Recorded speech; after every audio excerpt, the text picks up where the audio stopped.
मैं बता रहा हूं मोदी को, अगर ये वक्फ का कानून बनेगा तो मुल्क में सोशल इंस्टेबिलिटी पैदा होगी। हम एक मस्जिद को खो चुके हैं मोदी, अब कोई मस्जिद कब्रिस्तान को नहीं खोएंगे। आप विकसित भारत बोलते, ये विकसित भारत है। गुजरात में सोमनाथ में 1200 साल पुरानी दरगाह थी। कितने पुरानी? 1200 साल पुरानी दरगाह। जूनागढ़ के नवाब ने 1947 में ये गवर्नमेंट के डॉक्यूमेंट में लिखाया कि क्योंकि नवाब थे, उन्हें कहा कि मेरे हुकूमत की प्रॉपर्टी है मगर कब्रिस्तान और दरगाह है। मुल्क आजाद हुआ, वो हाकिम नहीं रहे, गवर्नमेंट ऑफ गुजरात आ गई, वो रिफ्लेक्ट हुआ, मगर वक्फ बाय यूजर था कब्रिस्तान और दरगाह। 47 में एंट्री हुई।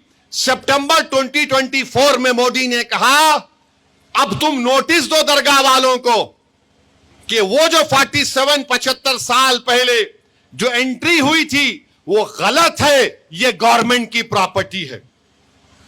दरगाह के लोग परेशान, बोले कागज लाओ, वो बोले टाइम दो। कलेक्टर बोला नो टाइम। वक्फ ट्राइब्यूनल को गए, ट्राइब्यूनल के पास गुजरात की बीजेपी की सरकार जाके बोली हमको टाइम दो, हम फुला तारीख को आएंगे। दूसरे दिन रात के सुबह के 1 बजे पूरे दरगाह के कमेटी के लोगों को गिरफ्तार कर लिए और सुबह 5 बजे से 1200 साल की दरगाह और 2 मस्जिदों को शहीद कर दिए। अभी कानून नहीं बना, कलेक्टर को पावर दिए थे ना, यह काम गुजरात में कलेक्टर ने कर दिया। अब यह कानून बनेगा तो हर कलेक्टर बोलेगा नो नो नो, मस्जिद मेरी है, कब्रिस्तान तुम्हारा नहीं है, ईदगाह तुम्हारा नहीं है। मेरे भाई, मैं पूरे भारत के मुसलमानों को बता रहा हूं, ख्वाब गफलत से बेदार हो जाओ।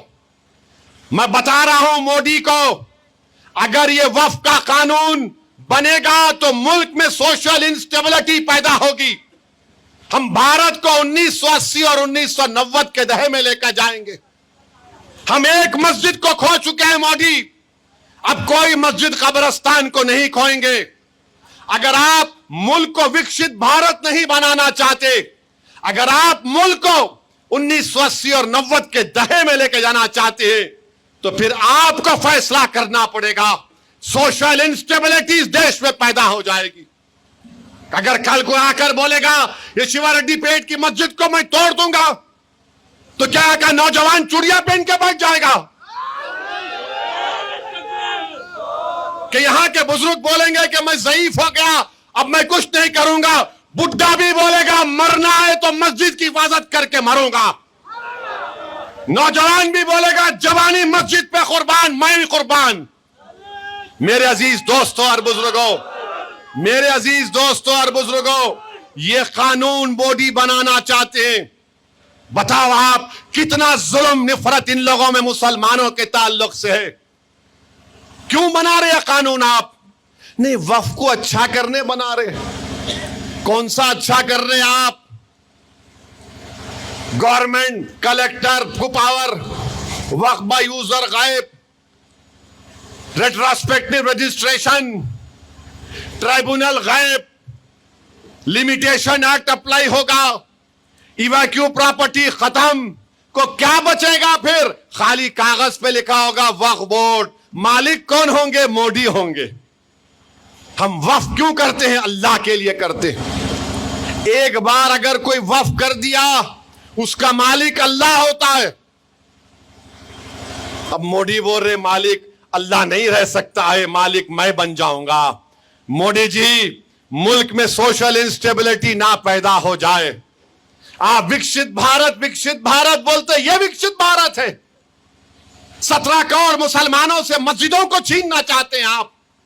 आपको मालूम कि ख्वाजा हिंद अल वली, गरीब नवाज, सुल्तान हिंद के दरगाह के ऊपर केस पड़ गया और बोला गया कि वो जो दरवाजा है वहां पर एक मंदिर थी, इसका सर्वे कराया जाए।